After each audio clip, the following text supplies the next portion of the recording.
ಇನ್ನು ರಾಜ್ಯ ಸರ್ಕಾರ ರಸಗೊಬ್ಬರವನ್ನು ಸೂಕ್ತವಾಗಿ ಪೂರೈಕೆ ಮಾಡಬೇಕು ಅಂತ ಸಂಸದ ಗೋವಿಂದ ಕಾರಜೋಳ ಆಗ್ರಹಿಸಿದರು.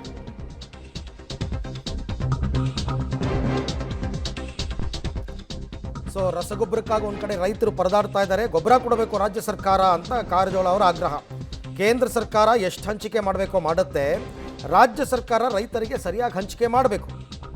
ರೈತರಿಗೆ ಗೊಬ್ಬರ ಸಿಗದೇ ಇದ್ದಾಗ ಗಲಾಟೆ ಆಗುತ್ತೆ ಅಂತ, ರೈತರಿಗೆ ಸಕಾಲದಲ್ಲಿ ಗೊಬ್ಬರ ಹಂಚಬೇಕು, ರಾಜ್ಯ ಸರ್ಕಾರದ ಕೆಲಸ ಅದು ಅಂತ ಸಂಸದ ಗೋವಿಂದ ಕಾರಜೋಳ ಅವರು ಆಗ್ರಹಿಸಿದ್ದಾರೆ. ಸರ್ಕಾರ ಗೊಬ್ಬರವನ್ನು ಪ್ರತಿ ವರ್ಷ ಎಷ್ಟು ಅಲಾಟ್ಮೆಂಟ್ ಮಾಡಬೇಕು, ಮುಂಗಾರಿ ಹಂಗಾಮಿಗೆ ಎಷ್ಟು ಮಾಡಬೇಕು, ಹಿಂಗಾರಿ ಹಂಗಾಮಿಗೆ ಎಷ್ಟು ಮಾಡಬೇಕು ಮಾಡ್ತಾ ಇರ್ತದೆ.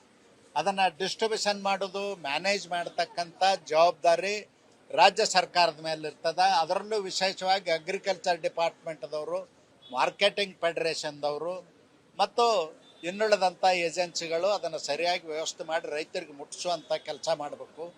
ಅದನ್ನು ಮಾಡದೇ ಇರೋ ಕಾರಣಕ್ಕಾಗಿ ರೈತರು ಗಲಾಟೆ ಮಾಡ್ತಾರೆ. ಸರ್ಕಾರ ಎಚ್ಚೆತ್ತುಕೊಂಡು ರೈತರಿಗೆ ಸಕಾಲದಲ್ಲಿ ಗೊಬ್ಬರ ಮತ್ತು ಬೀಜವನ್ನು ಕೊಡ್ತಕ್ಕಂಥ ಕೆಲಸ ಮಾಡಬೇಕು ಅಂತ ಒತ್ತಾಯ ಮಾಡ್ತಾರೆ.